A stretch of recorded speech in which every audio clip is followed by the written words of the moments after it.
للزميل مراد بعض الأشياء الغريبة يعني مباشرة يفهمها من خلال سيناريو القبة السماوية المتحركة. أكيد. نعم طبعا فاتح من خلال هذا يعني السيناريو اللي راح يكون غدا ان شاء الله، وذكر ب ممكن تذكر الحدث غدا الساعة ان شاء الله والمكان. سيكون في حدود الساعة 10 بدار الشباب المنصورة لكافة أعضاء جمعية الشعراء ولمن يهمه الأمر أيضا. سيكون إن شاء الله يوم تكويني لكيفية تهيئة هذه القبة وكيفية التشغيل ومبدأ الاستعمال ورسم السيناريو المقترح الخاص يعني بما سيقدم للطلبة إن شاء الله. إن شاء الله. طبعا دائما في نفس الإطار فاتح سأريحك الآن وش قبل هذا أن نسمع هذا الفاصل الموسيقي يعني ثم نعود إليكم. نادي المعرفة دائما معكم هنا من قسنطينة.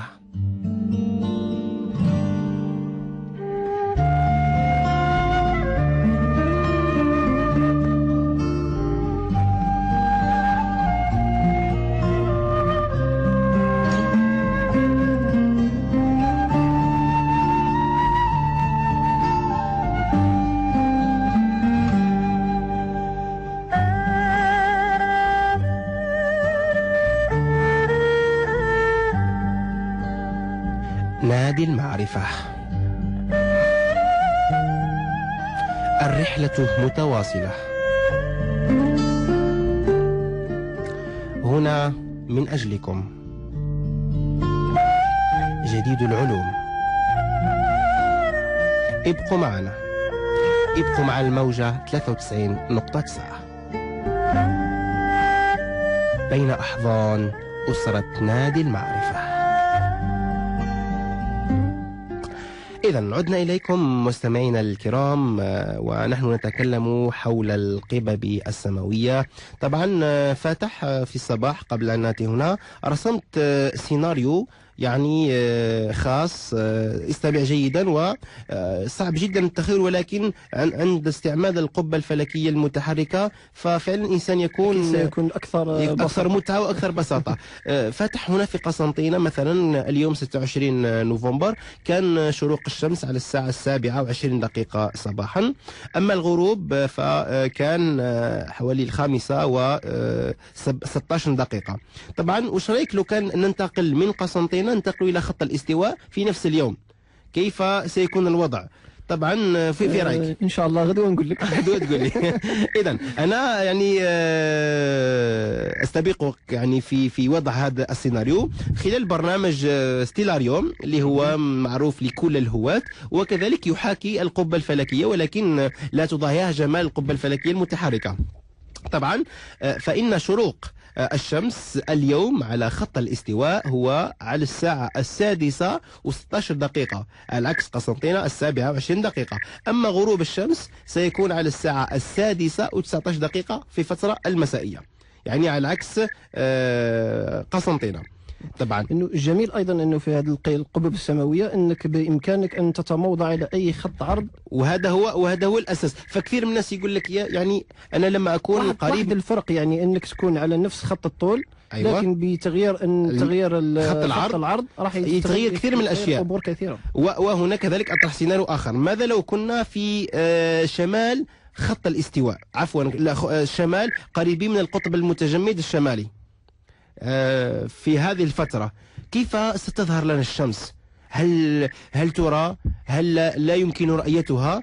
أم ماذا لو كنا الآن في هذه اللحظة كنا في جنوب خط الاستواء، يعني في حدود نقول حوالي 65 درجة جنوب خط الاستواء، كيف ستظهر الشمس؟ ففعلا الإنسان لما يكون هنايا ويحط روحه في هذا المواقع من خلال هذه المحاكاة راح سيرى شيء غريب جدا. مثلا يعني انه الانسان مثلا كنت ذكرت انه كيف ممكن الانسان يشوف الشمس وهو على مقربة من القطب، إنه بكل بساطة داخل القبة السماوية بإمكانك أن توضع جهاز الإسقاط أيوة. على مقربة من إحداثيات القطبية، أيوة. إحداث القطب الشمالي أو الجنوبي، وببساطة بإمكانك أن تعيش الحياة السماء كما هي في القطب الشمالي. هي في القطب الشمالي. نعم. والغريب الذي يعني ستشاهده، وأترك كذلك أن الكلام أما المتعة المشاهدة ستكون لمن سيحضر معنا في السيناريو الخاص بالقبة الفلكية المتحركة، فإنك إذا مثلا كنت في جنوب خط الاستواء إلى على خط عرض 36 درجة ولكن جنوب خط الاستواء، لاحظ جيدا ستشرق الشمس، لا تتجه جنوبا. احنا في العاده هنا في قسنطينه الشمس تشرق شرقا ثم تتجه نحو الجنوب، جنوب الشرق، الجنوب الغربي ثم الجنوب ثم الغرب. اما اذا كنا في جنوب خط الاستواء فالشمس تشرق من الشرق، تتجه نحو الشمال الشرقي ثم الى الشمال ثم الى الغرب. يعني فعلا شيء يحير، يعني فشيء يعني لا يعقل. سبحان الله ما هذا. ولكن لاحظ جيدا انت موقعي في الشمال والجنوب ماذا سيغير. شيء اخر، إذا مثلا كنت على خط عرض 64 درجة شمال، يعني قريب من الدائرة القطبية الشمالية، شروق الشمس مثلا اليوم سيكون على الساعة، لاحظ جيدا، الساعة 9:26 صباحا شروق الشمس. أما الغروب سيكون على الساعة 2:32 مساء. يعني كم ستمكث الشمس؟ دقائق، ساعات، يوم قصير جدا. ولماذا؟ لأنه رانا في شمال القبة، شمال خط الاستواء، وفي أعلاها رانا في فصل الشتاء والنهار قصير جدا. بل أكثر من هذا، الشيء الغريب والعجيب ما هو أنه الشمس تبقى مع الأفق لا تصعد. يعني وكأنك ترى الشمس تمشي مع الأفق، فهذا شيء غريب جدا. كيف الشمس تمشي مع الغروب، تمشي مع الأفق وتختفي ثم تشرق وتبقى مع الأفق. ففعلا هذه سيناريوهات لما أنا أذكرها الآن مباشرة هنا يعني الاستوديو ممكن الناس ما يتخيلهاش، يقول لك ما كانش منها هذه. ولكن الإنسان لما يعيشها إما يذهب، وهذا صعب جدا ويعني بل حتى مستحيل، وإذا أراد أن يعيش يعني بوجود التكنولوجيا الحديثة طبعا، إذا يعيشها بطريقة أخرى فما عليه إلا أن يكون في برنامج القبة السماوية المتحركة التي ستكون ضيفة على قسنطينة يعني لمدة 21 يوم. وستكون غدا إن شاء الله فرصة يعني للبرنامج التكويني الخاص بأعضاء الجمعية، والذين سيشرفون على تأطير يعني الطلبة في جامعة قسنطينة منتوري. أين فاتح؟ طبعا التذكير مراد، التذكير على الموقع والتواريخ. أيوة. إذن لكل مستمعنا أنه القبة السماوية إن شاء الله سيكون الافتتاح على الساعة 9 صباحا يوم 28 نوفمبر بالكلية هو عمارة العلوم، عمارة العلوم في بلوك دي سيونس المعروف، بلوك دي سيونس في الأستوديو. سيمكث هناك مدة أسبوع، بعدها سيتوجه إن شاء الله إلى كلية العلوم الدقيقة والهندسة شعب رصاص، أي سيمكث أسبوع آخر. بعدها ان شاء الله يعني وين هذه ربما فرصه الجمهور القسنطيني انه راح تكون القبه داخل المركز المتعدد الرياضات بحي بوصف. يعني حتى العائلات يقدروا يجوا، حتى الابناء تاعهم، يعني الاشخاص اللي يتعذر عليهم دخول الجامعه، انه راح يكون في مكان يعني كانت خصيصا الجامعه كانت خصيصا للطلبه ثم مفتوحه للجمهور العام بحي بوصف بالقاعه المتعدده الرياضات.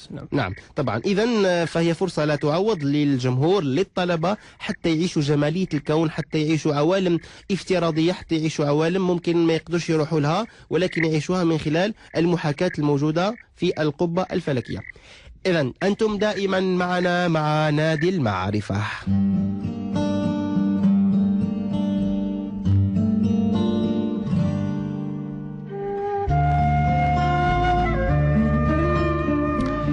إذن رحلتنا متواصلة مع نادي المعرفة.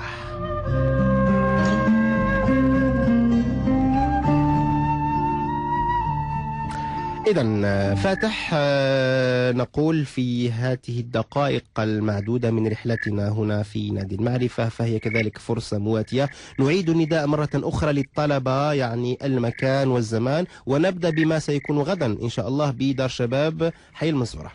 إذا كما تفضلت زميلي مراد، غدا الموعد خصيصا لأعضاء جمعية الشعراء ولمن يهمه الأمر طبعا، ابتداء من الساعة 10 صباحا سيكون يوم تكويني على كيفية تهيئة وتركيب هذه القبة، ابتداء من الساعة قلت 10 إلى غاية الساعة 4 مساء بالقاعة التابعة لدار الشباب سطح المنصورة.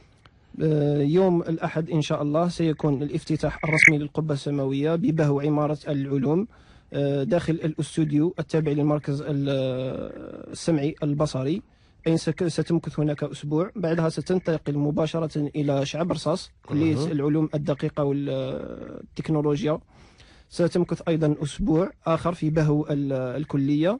بعدها ستتوجه مباشرة إلى المركز المتعدد الرياضات ببوصوف، أين ستمكث أيضا أسبوع آخر. يعني في المجموع 21 يوم، والفرصة مواتية لكل شرائح المجتمع، الطلبة و يعني أولياء العائلات الأطفال في حي بوصوف من خلال القاعة المتعددة الرياضات. إذا إن شاء الله تكونوا في الموعد. وهنا نرويه بأعضاء جمعية الشعراء لعلم الفلك، لازم يكونوا غدا يعني في الموعد انطلاقا من الساعة 10 صباحا بدار شباب سطح المنصورة، يعني حتى يبدأ هذا التكوين، وفرصة مواتية جدا حتى نتعرف على يعني البلانيتاريوم، القبة الفلكية، مبدأ تشغيلها يعني والتنشيط، فهذا هو الأساس. أنتم دائما معنا مع نادي المعرفة. نادي المعرفة حصة أسبوعية تشرف عليها جمعية الشعراء لعلم الفلك. طبعا بقيت معنا دقائق معدودة، فأترك الكلمة لفاتح يعني، وأنتظر موسيقى يعني من زميلنا فريد، موسيقى يعني يتحفنا بها مع فاتح يعني، فقد أتانا ببعض الأقوال المأثورة، ما علمته الحياة وما علمتنا الحياة جميعا. فلنستمع إلى فاتح. علمتني الحياة أن أرسم الفرحة على وجه كل إنسان، وخاصة الأطفال. تفرحني أكثر من أن تفرحهم، وهي أجمل ما في الحياة.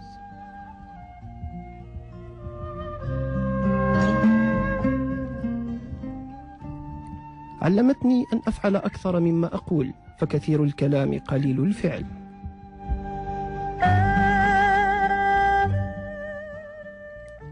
علمتني أن أكون كالنجوم، تسهر لتنير للآخرين وتزين حياتهم دون أن تنتظر من ينظر إليها ويقول شكرا.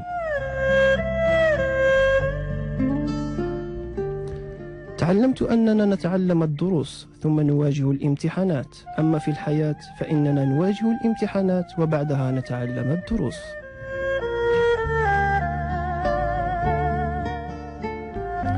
تعلمت أن محادثة بسيطة أو حوارا قصير مع إنسان حكيم يساوي شهر دراسة.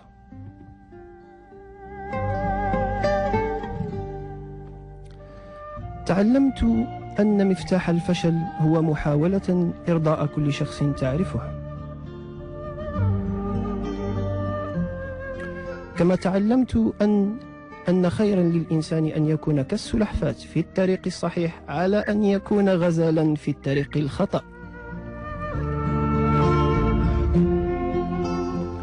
وتعلمت أنه لا ينتهي المرء عندما يخسر، إنما ينتهي عندما ينسحب. تعلمت أيضا أن الذي يكسب بالنهاية من لديه القدرة على التحمل والصبر. تعلمت أن كل ما نراه عظيما في الحياة بدأ بفكرة ومن بداية صغيرة. علمتني الحياة أن أستمع لكل رأي وأحترمه، وليس بالضرورة أن أقتنع به. كما علمتني أن الصداقة عطاء ثم عطاء ثم عطاء، ولكن من الطرفين. كما علمتني أن أعامل الناس كما أحب أن يعاملونني. شكرا فاتح، هذا مما علمتنا الحياة ونتعلم من الحياة كل يوم. إذا مستمعينا الأكارم، إلى هنا يعني تنتهي رحلتنا وتحط مركبتنا بباب القنطرة بسلام من خلال رحلتنا، رحلة علمية نادي المعرفة، والتي من خلالها صلنا وجلنا في هذا العالم الفسيح. نتمنى أن نكون قد خدمناكم وقد أفدناكم. مراد يحييكم من هنا من استوديو نادي المعرفة. إذا إلى الملتقى الأسبوع المقبل، والسلام عليكم ورحمة الله تعالى وبركاته.